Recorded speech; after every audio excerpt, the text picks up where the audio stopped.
नमस्कार दोस्तों, मेरा नाम है विकास और स्वागत है आप सबका हमारे इस YouTube चैनल में। इस वीडियो में आप सब कुछ ऐसे बातें जानने वाले हैं जो 90% लोगों को नहीं पता। तो चलिए वीडियो को शुरू करते हैं।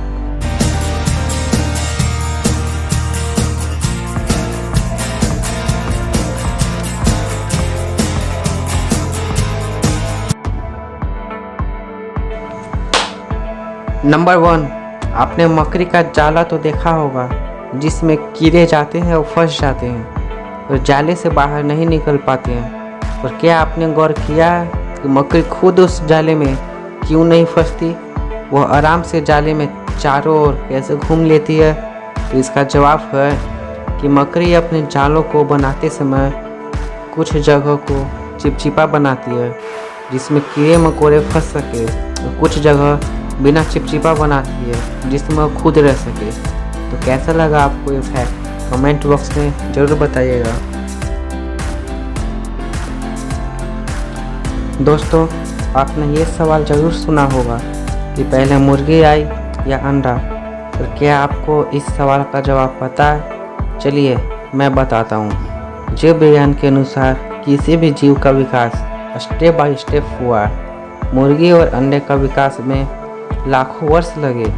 मुर्गी और अंडे में पहले कौन आया, इस प्रश्न का कोई मायने नहीं है, क्योंकि इन दोनों का विकास एक साथ हुआ है, इसलिए मुर्गी और अंडा एक साथ आए हैं।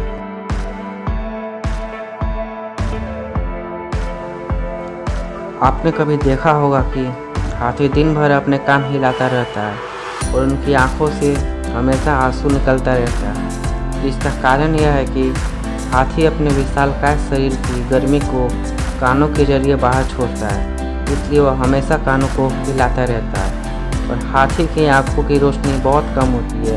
खास बात यह है कि तेज रोशनी में उन्हें कम दिखाई देता है और कम रोशनी में ज़्यादा।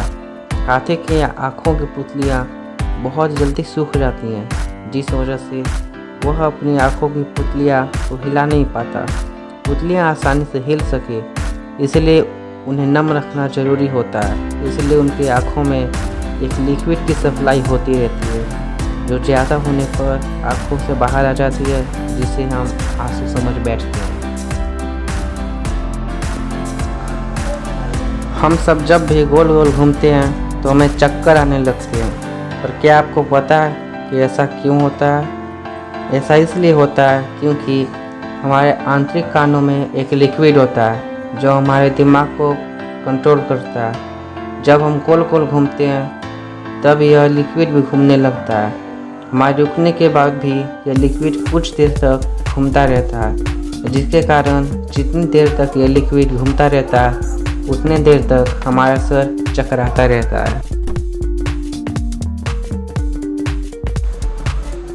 हम सब ब्रेड, टोस्ट या चिप्स तो खाते ही हैं, पर गौर करने वाली बात यह है कि हम जब भी इन्हें खाते हैं तो एक साउंड सुनाई देता है। हमें लगता है कि यह दूसरों को भी सुनाई दे रहा होगा, तो रियल में वह हमें सिर्फ सुनाई देता है, दूसरों को नहीं। ऐसा इसलिए होता है क्योंकि हवा के माध्यम से कान तक पहुंचने वाली ध्वनि हल्के शोर के समान लगती है। वही ध्वनि जब हमारे खोपड़ी से होते हुए हमारे कानों तक पहुंचती है, यह तेज शोर में बदल जाती है।